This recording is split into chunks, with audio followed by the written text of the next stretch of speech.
Coach, tough result tonight. I do want to ask about the status of Justin Shea. Is there any update on him, leaving the match like the way he did?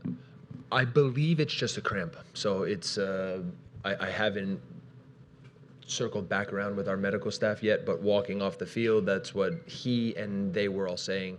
I think it's a humid night, and obviously he puts a lot into it, and so we at the moment believe that it's just cramping, and he's good. Next to George.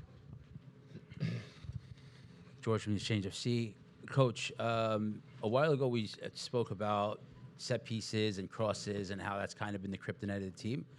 We've now gone a couple games past that, and I thought you had the right personnel in there to defend something like that, but it was still, the problem. Can you just talk a little bit about that and how that was the end of the game, obviously. Yeah, it's one of the biggest. It's one of the things that is keeping us from being a really, really good team. It's our ability to dig in a little bit harder in some of these moments, make sure that we can handle some set piece situations in more consistent ways. Obviously on the night we deal, it's a big part of how Nashville play, and so we were able to deal with a lot of them well. Even in the run of play, they're a team that crosses a lot, and they have, among other players, a guy like Sam Surge is a real target and a real threat in there. And so, generally speaking, we dealt with a lot of it well, but when we needed to really dig in and really concentrate and really compete and really be ready to deal with one more at the end of the game, we let ourselves down. It's that simple. And so, I said to the team after that that's a big part of us taking the real big step forward as a team. The way that we play, the ideas, the way that we step on the field most weekends, the ways that we can push games, the ways that we create chances, those things are all going in a good direction. Obviously, we got to be able to score our chances. We have to be able to reward ourselves. We got to be able to make sure that we have more to show for all of our good football. But then the part that goes with it is we've got to be able to deal with some of the messy moments in the game a little bit better, and obviously set pieces are a big part of that. Next we have Zach.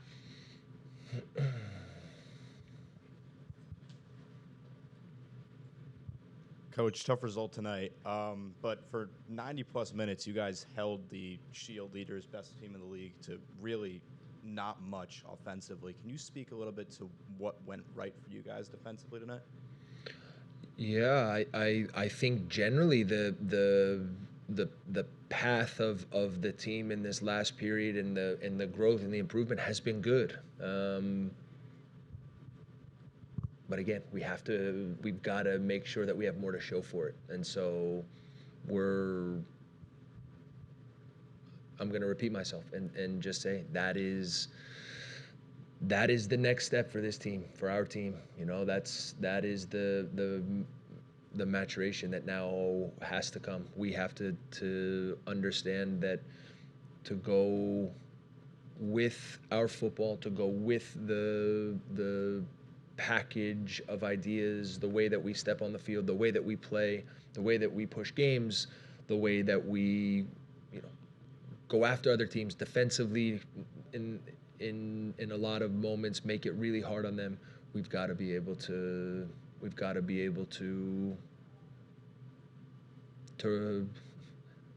have more to show and walk off the field now with points that we deserve. And so if I to answer your question a little bit more specifically, Nashville, yeah, they're a good team. Obviously, the results speak for themselves. Their attacking group is dangerous and fluid and have interesting and complementary profiles. You know, if you think about Surge and Mukhtar, if you think about tonight, Mohammed and Saad, obviously they bring Espinoza on as well.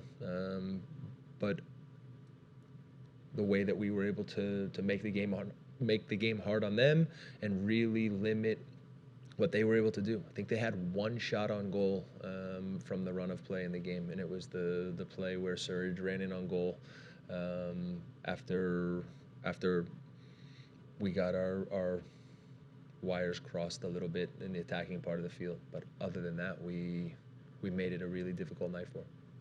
Next, go to Gary.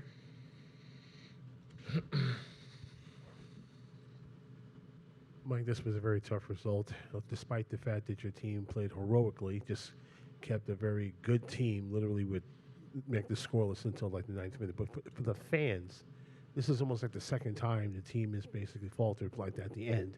What do you tell them that, regardless of what's going on, things are going to get better? Because what they see is a lack of clinical finishing. They see issues with set-piece defenses. They want to see wins at the end of the day. So what are you telling them, you know, as far as their patience being tested 90 minutes at a time? Yeah, I tell them to stick with us, that hopefully they can see all of the things that are going in a really good direction. I understand and will always understand that part of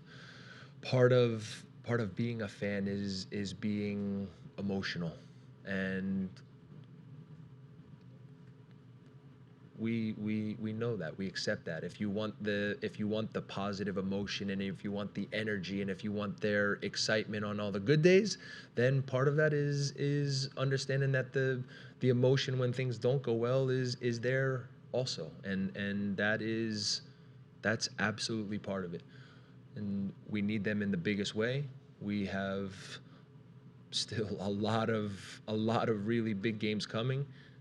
As I continue to say, I choose to believe that if you are watching this team closely, that you see a lot of growth, a lot of improvement, a lot of things that are going in a really good direction. And nobody's happy with nights like tonight, that's for sure. We're not sitting inside in the locker room and congratulating ourselves on moral victories, or no chance. We are pushing every day to take the team and grow and mature and be that much better and that much harder and that much more efficient and resolute, and that's the work. And so we're gonna keep going. It's a great group of players. There's a great team behind the team in terms of staff, and so everybody inside the club is steadfast in our belief that this is the way forward, and now we've got to just keep ourselves going and find the way to take the next step forward. Next, go right here. So, Mike, we talked about the fans getting frustrated, but I assume you guys get frustrated with the result as well. How do you, as a coach, control your own frustration, and how do you control the players' for its natural frustration from a result like this? Sure. We're all competitive. We all want to win. We all want to prove to everybody, show everybody how good we are. And so there's frustration and disappointment when you're not able to do that to the fullest. But part of becoming a real team is going through moments like this. You have to. There are no shortcuts, and if there were, then it'd be too easy. And so we are going to make sure that we use the frustration and use the disappointment of a night like tonight, of when we have to sit inside the locker room after a game like that and